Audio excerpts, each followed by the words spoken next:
Hay un momento en la vida de casi todos los cantantes en el que practicas, practicas, practicas y lo máximo que consigues es seguir igual. Da igual, más escalas, más horas, más ejercicios, más emociones, más correcciones, nada, ningún cambio relevante. Y si en algún momento te toca la lotería y algo cambia, mañana ya no está. Yo he pasado por ahí. Cuando estudiaba canto podía tirarme una hora dándole al mismo tema pensando por mis... ¿Qué me sale? Spoiler, no salía. De hecho, lo que podía pasar, lo mejor que podía pasar, es que terminara cansado. Y aunque mi profe me decía que eso era que había trabajado los músculos, pasaban los meses y nada de nada. Con los años entendí algo que me cambió la vida y es, lo que practicas no es lo que aprendes. Lo que aprendes es lo que integra tu sistema. E integrar no tiene nada que ver con repetir. Así que hoy te voy a explicar cómo practicar para que tu sistema realmente genere cambios nuevos y sobre todo los integre, para dejar de pelearnos con nuestra voz y que la práctica se convierta en algo interesante, esclarecedor y sobre todo productivo. Vamos.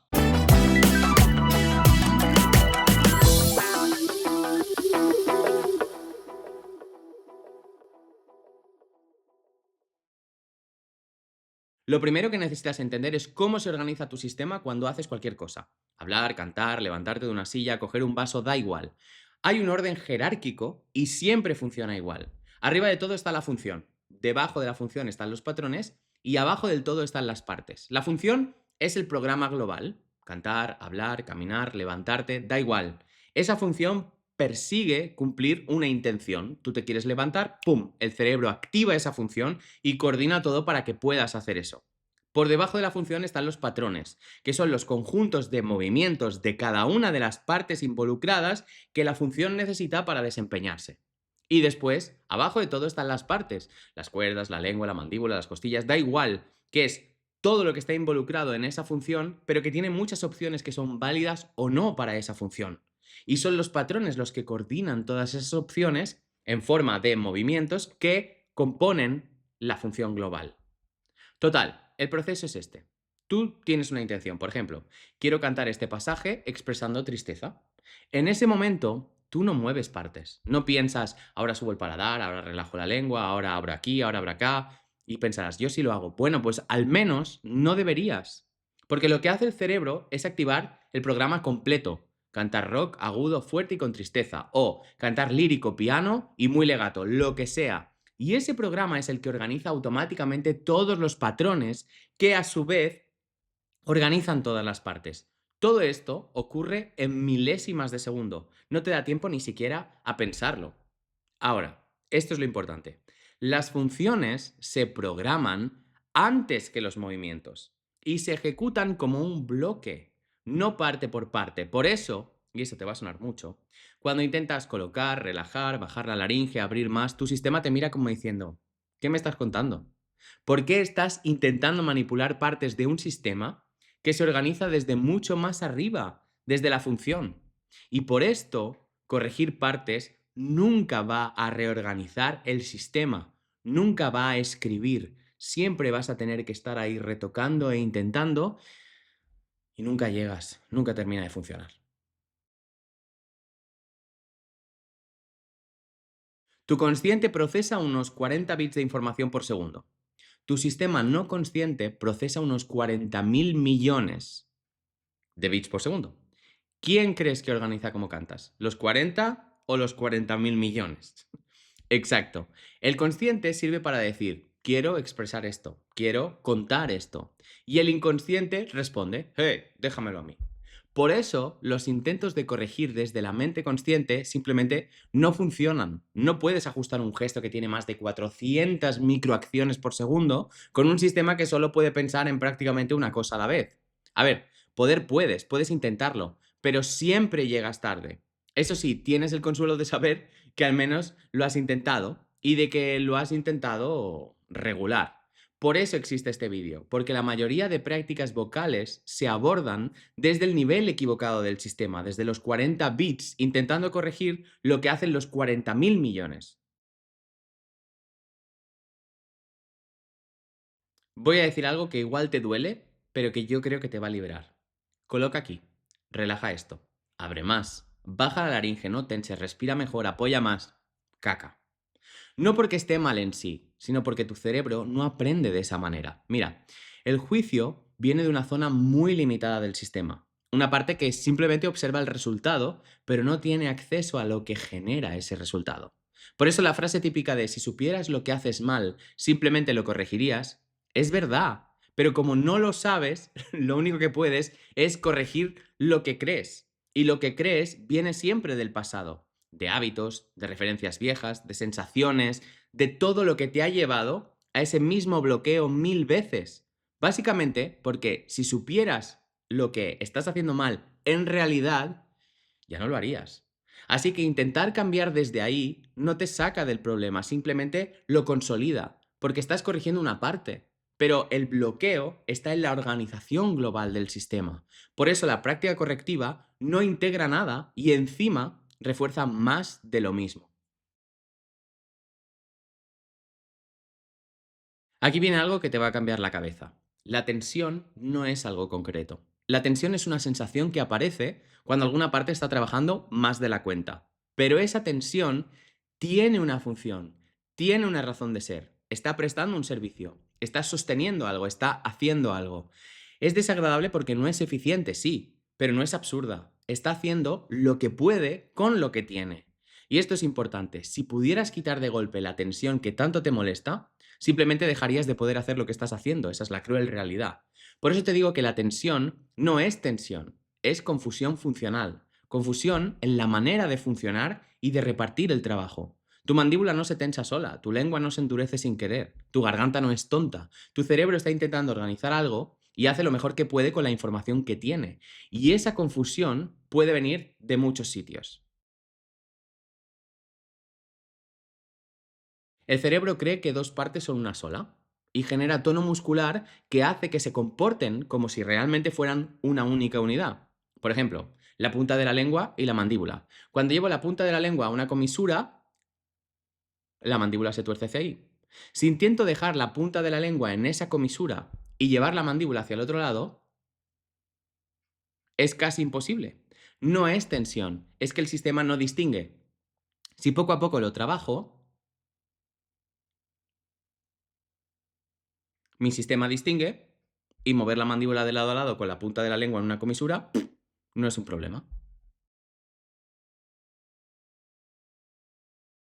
Una parte trabaja más de lo que puede porque otra no está colaborando. El ejemplo típico es mucha tensión en los lados de la mandíbula, simplemente porque no se cumple lo que se llama la ley de los opuestos. Cuando abres la boca, solo la mandíbula se mueve. Pruébalo si quieres. Pero si cuando abres la boca la cabeza también se mueve muy poquito, no hace falta ser un teleñeco, la diferencia en la cantidad de trabajo que necesita hacer la mandíbula desciende muchísimo. Pruébalo. La mandíbula hace todo porque la cabeza no participa. La sensación es de me tenso, pero en realidad estoy haciendo yo todo el trabajo pues porque nadie más ayuda. Una parte se mueve en contra de la acción principal. Siguiendo con la línea, por ejemplo, cuando abro la boca, la lengua acompaña hacia adelante y un poco hacia abajo. La mandíbula contiene la lengua. Tiene sentido que las dos vayan a favor de obra, abrir la boca. Pero si ahora pruebas a abrir la boca levantando la lengua hacia el paladar, anda que no cambia la cosa. Te parecerá absurdo, pero hay muchísima gente que lo hace cada vez que abre la boca. Lo mismo pasa cuando cierras la boca y bajas la lengua. Si bajas la lengua en el interior de la boca conforme cierras en el interior de la boca conforme cierras la boca. El sistema está luchando contra sí mismo y eso cansa. Este es más difícil de experimentar porque es quizás el más radical, la confusión más radical, pero básicamente consiste en que cuando intentas abrir la boca, la musculatura que se encarga de cerrarla se activa. Entonces necesitas trabajar muchísimo más con la musculatura que abre para poder abrir, porque necesita abrir y vencer la resistencia del cerrar. Lo que llamamos tensión aquí es el trabajo extra que necesitas hacer para poder abrir porque estás cerrando a la vez. Básicamente es que necesitas una opción que no conoces para hacer lo que quieres. Entonces usas otra que no sirve. Y eso también se nota, pues, como tensión. Imagina, por darte un ejemplo sencillo y fácil de entender, que quieres morder una fresa. Para hacerlo, necesitas que los dientes de arriba y los de abajo se alineen y cortar la fresa así. Necesitas poder hacer esa alineación. Pues imagina que no sabes llevar la mandíbula hacia adelante para poder hacerlo. De hecho, pon un dedo delante de la barbilla y no permitas que la mandíbula se mueva hacia adelante y prueba a morder la fresa. Fíjate que es incomodísimo. Pues no es que seas torpe, es que te falta una opción y eso lo percibes como tensión.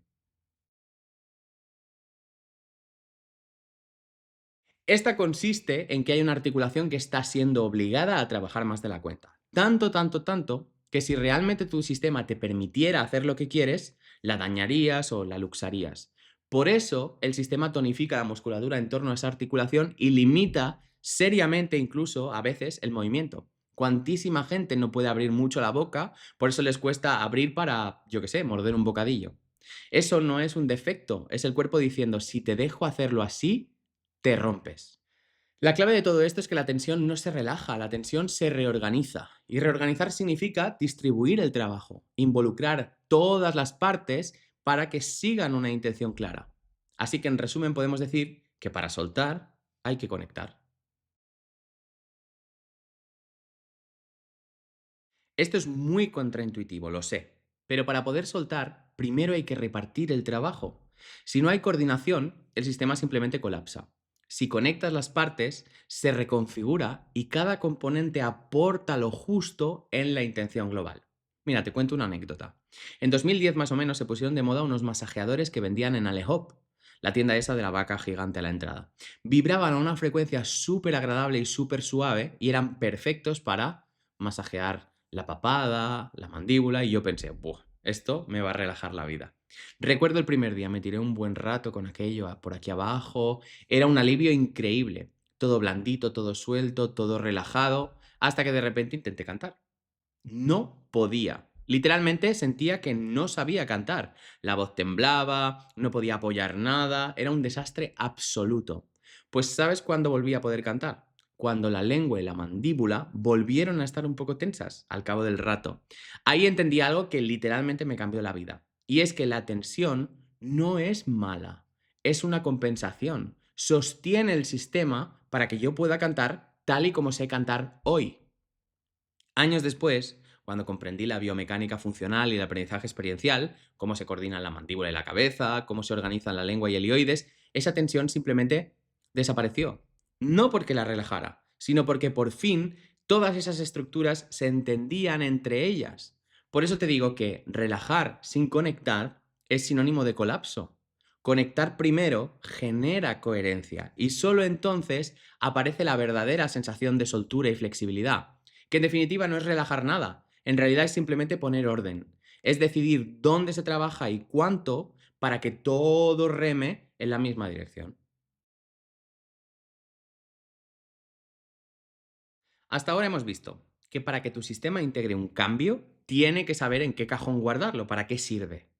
Ese cajón no lo maneja tu parte consciente, la maneja tu sistema no consciente, que es la parte que procesa esos 40.000 millones de bits por segundo, casi nada.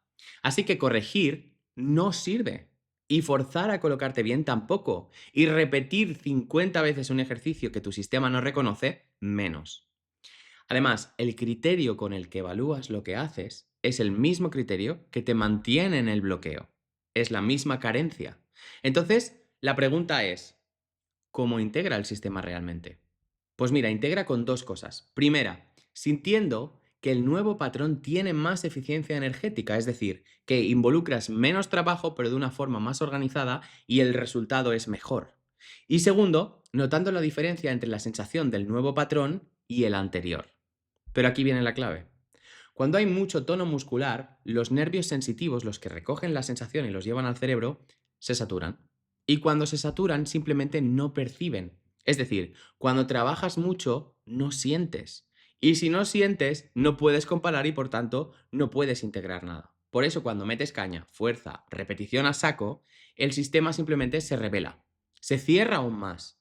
aumenta su tono, aumenta el tono muscular, se reafirma en lo que está, activa sus defensas y desde luego no integra nada. Ahora, si tu interacción es sutil, muy ligera, amable, el sistema se interesa, abre, escucha y presta atención. Entonces percibe, toma nota y se reorganiza en consecuencia. Es tan fácil como comparar esto. Si te pasas la mano por el antebrazo como acariciándote, pero así como con energía, masajeando. Fíjate que la sensación puede ser agradable, pero en realidad es burda, es global, es poco específica, ¿no? En cambio, si ahora pasas la mano con el mínimo contacto por encima del antebrazo, apenas rozas la piel y acaricias de esta manera, fíjate que en ese punto es casi el brazo el que va a buscar la sensación. Prestas más atención, percibes más. Claramente, menos es más, porque ahí es donde tu sistema escucha y es como que se pone de punta. Por eso, la visión fitness de la voz simplemente no funciona. Repetir mucho no genera integración. De hecho, la enquista, porque refuerza la confusión funcional y la protección del sistema. Mi tatuaje favorito dice, menos es más. Y a nivel neurocientífico, no puede ser más literal.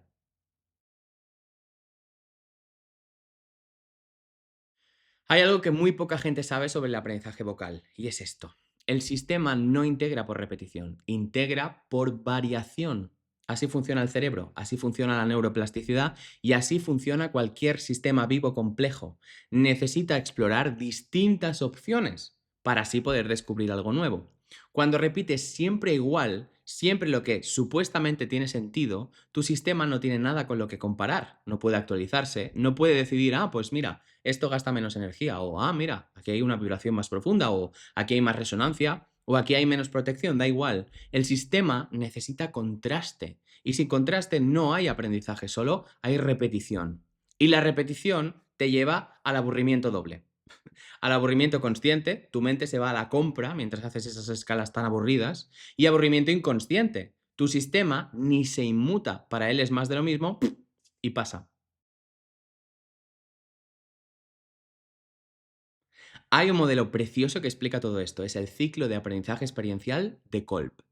El aprendizaje profundo aparece cuando recorremos cuatro fases. La primera, la experiencia. Pruebo algo.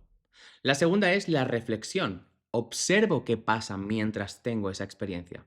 Tercera, pensamiento. Analizo qué es lo que ha pasado y valoro.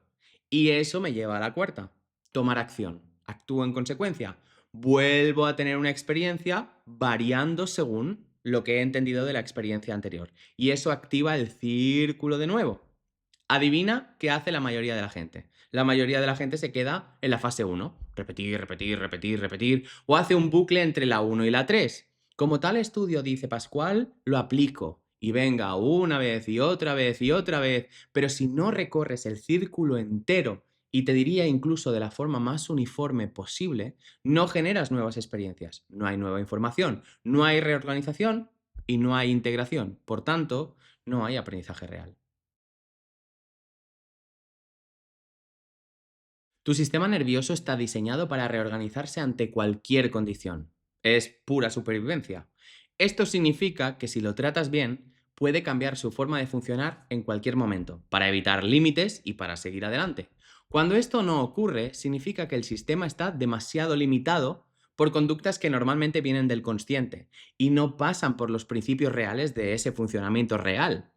¿Y qué queremos entonces? Pues queremos romper el orden habitual. Queremos que el sistema busque un nuevo orden usando la información nueva que le hemos dado. Y aquí entra el paradigma de la complejidad. Los sistemas vivos funcionan en el borde del caos, no en la rigidez, no en la corrección, no en la repetición mecánica, pero tampoco en el descontrol total, por eso el borde del caos. Aprenden en ese espacio sutil donde hay un cierto orden, pero un poquillo de caos. Porque hay intención, pero no hay control, no hay un objetivo fijo. Donde hay estructura, pero también hay sorpresa. Ese borde es exactamente donde ocurre la reorganización y, por tanto, donde ocurre la integración. ¿Que por qué la variación desbloquea tensiones y bloqueos? Porque la variación amplía tu repertorio de opciones, Activa nuevas configuraciones de patrones, reduce la confusión funcional, redistribuye el trabajo de una forma proporcional, baja la resistencia del sistema, mejora la percepción y permite que el sistema no consciente escoja lo que funciona mejor. En resumen, la variabilidad es el único camino para que tu sistema encuentre una opción mejor que la que ya tiene. Y cuando la encuentra, no hay nada que corregir. El sistema lo adapta solo. Eso es la integración real. Y variar no es hacer ejercicios nuevos. Variar es explorar opciones, todas las que se te ocurran, las que crees que son correctas, las que crees que son incorrectas, las que tienen que ver con lo que quieres y también las que aparentemente no tienen nada que ver con lo que tienes. Variar también es cambiar la orientación del cuerpo. Te giras a un lado, te giras al otro, miras arriba, miras abajo, te inclinas, cambias el apoyo, puedes moverte mientras exploras. Variar también es jugar con la velocidad, hacerlo muy, muy, muy lento, observando, hacerlo muy, muy, muy, muy rápido, cambiar el ritmo dentro del mismo gesto y variar sobre todo es también descansar. Porque el descanso es parte del aprendizaje. El descanso es cuando el sistema recoge la información, la procesa y la integra. Esas variaciones te sacan del filtro del consciente, que siempre juzga, que siempre corrige, repite, siempre en las mismas limitaciones, y permite que el sistema no consciente tome el control y recoja toda esa nueva información. Y aquí está la clave. El cambio no aparece mientras haces la variación, aparece cuando paras. En el momento de parar es cuando el sistema se regula, se reorganiza, decide qué opción le sirve más y entonces, cuando vuelves a probar, es cuando notas la diferencia. ¿Y qué pruebas? Exacto, la referencia. Ahí es donde vamos ahora. Ahora viene el paso que hace que todo lo anterior funcione de verdad, porque puedes tener intención, variabilidad, sutileza, conexión, pero si no haces esto, no integras. Y es tan simple que parece hasta tonto. Antes de practicar algo, tomas una referencia. Después de practicar, vuelves a la misma referencia otra vez. Ya está. Sabes de dónde partes, sabes a dónde llegas, y eso es lo que permite que el sistema comprenda, valore e integre qué es lo que ha pasado entre medias. Y te voy a explicar por qué funciona. Tu sistema no sabe si ha cambiado algo si no tiene esos dos momentos de comparar. Los humanos aprendemos por contraste. Está más fácil, está más libre, hay menos trabajo, hay más vibración, el aire funciona distinto, resuena diferente, hay menos protección, da igual. Sin una referencia previa, el sistema simplemente no tiene datos, solo sensaciones vagas que no pueden ordenarse. La referencia es ese punto de partida y es el punto de llegada. El cerebro hace la comparación solo entre esas dos y tú no tienes que hacer nada, solo disfrutar del viaje. Cuando cantas la referencia inicial, tu sistema hace una especie como de foto neurológica. Cómo vibran las cuerdas, cómo se organiza la faringe, qué tono muscular hay, qué resonancias aparecen, cuánta presión usas, cuánta libertad tienes, cómo repartes el trabajo, en fin, así con todo. No eres tú conscientemente quien analiza eso, es tu sistema realmente. Luego haces o tienes una experiencia y después vuelves a esa referencia de nuevo. Entonces el sistema compara ambas fotos y decide cuál de las opciones exploradas es mejor. Si la nueva opción gasta menos energía, vibra más rica, más profunda o es más coherente, simplemente la guarda. Si no, la descarta. Así de simple, así de elegante, así de funcional. El sonido es el resultado, es el final del proceso. Es el momento en el que todos los componentes se han puesto de acuerdo y han realizado lo que intentan. Pero durante la práctica, lo interesante no es el sonido, es la sensación. Mientras exploras, tu sistema está evaluando. ¿Esto lo hace más fácil o se siente más fácil? ¿La garganta trabaja menos? ¿Vibra menos profundo? ¿El aire fluye mejor? Da igual, lo que sea. Si todo esto cambia, el sistema reconoce ese patrón como mejor y automáticamente lo integra. Y entonces, sin que tú busques nada, el sonido mejora solo cuando vuelves a la referencia. Por eso digo que la referencia es la brújula, es el GPS del sistema. Tú no tienes que corregir nada, solo tienes que permitirte probar, comparar y ver qué pasa. Por eso digo que esta forma de aprender, que es mucho más eficiente que la repetición, el trabajo y la fitness, es un aprendizaje de dentro a fuera. Los cambios te sorprenden porque es la parte no consciente la que toma las decisiones, no tu parte consciente. ¿Qué usar como referencia? Lo que quieras. El fragmento de una canción, una frase hablada, una vocal, una sensación, un gesto. Realmente la referencia da igual. Lo importante es que lo hagas antes y después, para que el sistema, y tú evidentemente, podáis notar la diferencia. Primero, referencia inicial, foto A. Luego, exploración con variaciones, teniendo en cuenta los principios, que sea funcional y no sea correctivo, que el consciente y el no consciente estén en su sitio, en su equilibrio, dejar que la tensión se reorganice sola, conectar en vez de aislar, hacer variaciones pequeñas, amables, explorar lo que crees que funcionará, lo que no, todo lo que hemos estado viendo hasta aquí. Luego, vuelves a la referencia de nuevo, es la foto B. Entonces se produce la comparación interna. No se trata de que tú interfieras, esto ocurre solo. Y entonces luego vuelves a una nueva exploración. Nunca haces exactamente lo mismo. Este pequeño ciclo es una máquina impresionante de aprendizaje. Y cuando lo haces así, el sistema integra incluso cuando tú no entiendes por qué se han producido los cambios. A veces el cambio ocurre solo en 2 minutos, a veces media hora después e incluso a veces al día siguiente. Pero si hay variación, sutileza y sobre todo referencia, el cambio llega y el cambio se queda. Si has llegado hasta aquí, ya entiendes algo que cambia por completo la manera de aprender a cantar. No mejoras por repetir, mejoras por reorganizar, por explorar, por probar. No mejoras por controlar partes, ni por respirar mejor, ni por colocar nada, ni por repetir escalas como si entrenaras para los Juegos Olímpicos. Mejoras cuando tu sistema entiende qué función le estás pidiendo, cómo distribuir el trabajo y qué opción le da más coherencia con menos gasto. Y esto ocurre solo, ocurre cuando la intención es clara, la exploración es amable, la exploración es rica en variaciones, la tensión se entiende como información y usa referencias antes y después para que tu sistema pueda comparar, decidir y actuar en consecuencia. Eso es aprendizaje real. Eso es neuroplasticidad aplicada. Eso es una práctica útil. Eso es cantar cada vez más libre, más funcional, más honesto, más tú. Cuando entiendes esto, la práctica deja de ser una guerra o un tostón, que muchas veces lo es, y se convierte en una especie de conversación. Una conversación entre tu intención y tu sistema nervioso. Y entonces pasa algo increíble, precioso. Cambios profundos y relevantes, cambios que no desaparecen mañana, cambios que construyen y sobre todo cambios que se quedan. Ese es el punto de inflexión. Si todo esto te ha resonado y no quieres quedarte solo con toda esta teoría, en el momento en el que te suscribes a mi newsletter recibes una clase gratuita y en ella puedes experimentar exactamente esto, cómo explora el sistema, cómo compara, cómo se reorganiza y cómo integra un cambio real. No es para que me creas, es para que lo sientas de verdad. Lo tienes en javiprieto.com. Te veo dentro. Y mientras tanto, hasta la próxima.